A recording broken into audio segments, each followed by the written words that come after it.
Survei SMRC terbaru, Ganjar kembali bersaing dengan Prabowo, Anies semakin tertinggal. Ditulis oleh Widodo SP.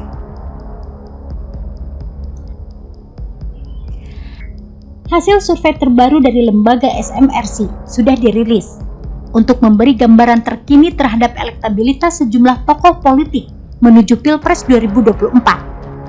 Hasilnya persaingan teratas tetap melibatkan Ganjar Pranowo dan Prabowo Subianto, sedangkan Anies Baswedan tampak semakin tak berpengharapan dengan jarak yang semakin jauh dan perolehan suara yang stagnan, bahkan cenderung turun.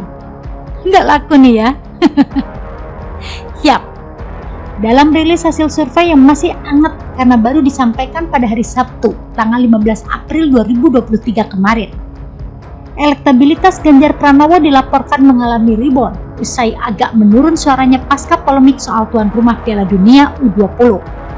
Sekarang posisi Ganjar kembali menguat dengan 26,6% suara, unggul tipis dari Prabowo Subianto yang ada di kisaran 25,4%. Anies Baswedan meskipun masih di posisi ketiga, tapi perolehan suaranya cuma 16,7% atau tertinggal 8,1% dari Ganjar Pranowo.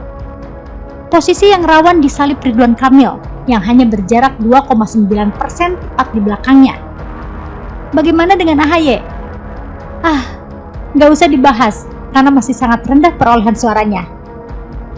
Nah, menariknya, seperti dilansir laman detik.com, ketika survei dilakukan secara berbeda, dua nama teratas tadi masih cenderung sama dan bersaing ketat perolehan suaranya. Dalam simulasi survei top of mind, misalnya diperoleh data begini. 1. Ganjar Pranowo 16,5%. 2. Prabowo Subianto 16,3%. 3. Anies Baswedan 9,8%. Terus SMRC juga menggelar survei dengan format semi terbuka dengan menyodorkan 30 nama dan membolehkan responden menyebut nama di luar daftar tersebut. Hasilnya pun gak jauh beda. 1. Ganjar Pranowo 24,3%.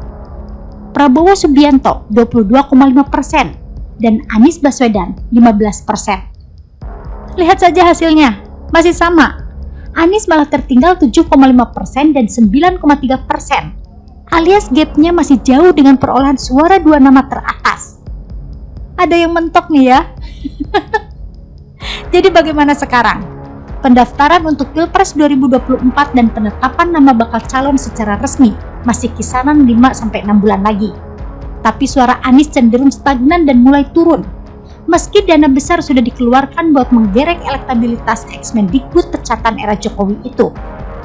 Kalau begini terus sampai Mei 2023 nanti, maka para bohir dan partai yang mendukung Anies mungkin akan berpikir ulang dan tidak nekat mengusung karena akan dipastikan kalah. Amin Rais dan Partai Umat bahkan sudah menunjukkan gelagat akan minggat dari koalisi perubahan lewat statement baru-baru ini. Apalagi nanti kalau KPK menaikkan status Formula E dengan memanggil Anies untuk dimintai keterangan. Plus Sekjen Nasdem naik jadi tersangka dalam dugaan korupsi proyek Menkominfo. Semakin tiaraplah partai-partai pendukung Anies yang berdampak pada semakin suramnya masa depan bapak politik identitas itu buat maju pada Pilpres 2024. Begitulah dari Kura-Kura. Bagaimana menurut Anda? Artikel ini dilansir dari seaworld.com.